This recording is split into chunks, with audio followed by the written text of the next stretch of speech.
கிருஷ்ணதேவராயரும் அவரது மனைவியும் ஒரு அழகான கிளியை வளர்த்து வந்தார்கள். அவர்கள் அந்த கிளியை ஒரு தங்க கூண்டில் வைத்து மிகவும் பாதுகாப்பாகவும் அன்பாகவும் பார்த்து வந்தார்கள். கிளிக்கு தேவையான பழங்களையும் உணவுகளையும் வேலை வேலைக்கு சரியாக கொடுப்பார்கள். அன்று ஒரு நாள் மகாராணி அவர்கள் கிளிக்கு பேசுவதற்காக சில வார்த்தைகளை கற்றுக் கொடுத்து கொண்டிருந்தார். அப்பொழுது அந்த பக்கமாக வந்த தெனாலிராமனை கிளி வாங்க வாங்க வணக்கம் என்று கூப்பிட்டது. தெனாலிராமனும் அடடே, என்ன இது வித்தியாசமான குரலாக இருக்கிறதே என்று கேட்டான். அப்பொழுது மகாராணி அவர்கள், வா தெனாலி, இந்த கிளி இன்று முதல் இங்குதான் இருக்கப் போகிறது என்று கூறிக்கொண்டே, மேலும் இந்த கிளி நல்லது மட்டுமே பேசும் என்று கூறினார். அப்பொழுது தெனாலிராமன், இளைய மகாராணி அவர்களே, கிளியானது நாம் கொடுக்கும் உணவுக்காக நாம் என்ன சொல்கிறோமோ அதை மட்டுமே திரும்ப கூறும் என்று கூறினார். அப்பொழுது அங்கு வந்த கிருஷ்ணதேவராயர், இல்லை தெனாலி, மகாராணி அவர்கள் கூறுவது உண்மைதான். இந்த கிளி நல்ல வார்த்தைகளை மட்டுமே பேசும் என்று கூறினார். அப்பொழுது மீண்டும் தெனாலிராமன் கிருஷ்ணதேவராயரிடம், இளையரசை, நீங்கள் அனுமதி கொடுத்தால் உங்களது கூற்று பொய் என்று நான் நிரூபித்து காட்டுகிறேன் என்று கூறினார். அதற்கு கிருஷ்ணதேவராயர் தெனாலியை பார்த்து, எவ்வாறு நிரூபிப்பாய் என்று கேட்டார்.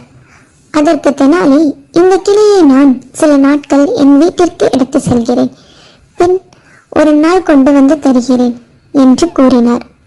அதற்கு கிருஷ்ணதேவராயர், சரி, நீ நிரூபித்து காட்டவில்லை என்றால் உனக்கு தண்டனை நிச்சயம் என்று கூறினார்.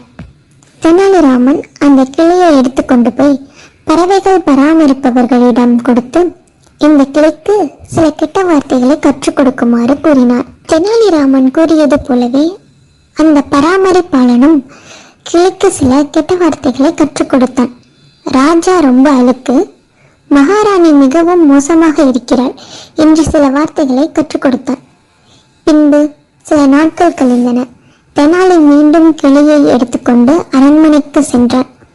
அப்பொழுது அங்கு வந்த அந்த கிளி, ராஜா மிகவும் அழுக்கு, ராணி மிகவும் மோசமானவர் என்று திரும்ப திரும்ப கூறிக்கொண்டே இருந்தது.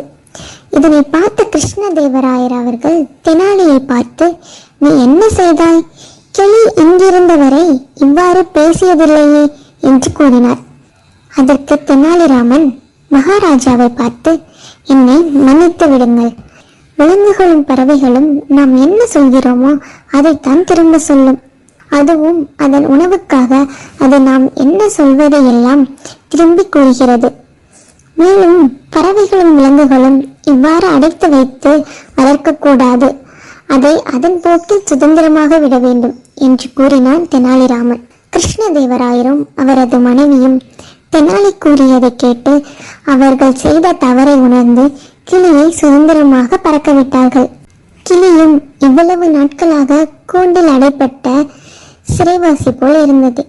இப்பொழுது அது தனது சுதந்திரத்தை தேடி சுதந்திரமாக பறக்க ஆரம்பித்து விட்டது.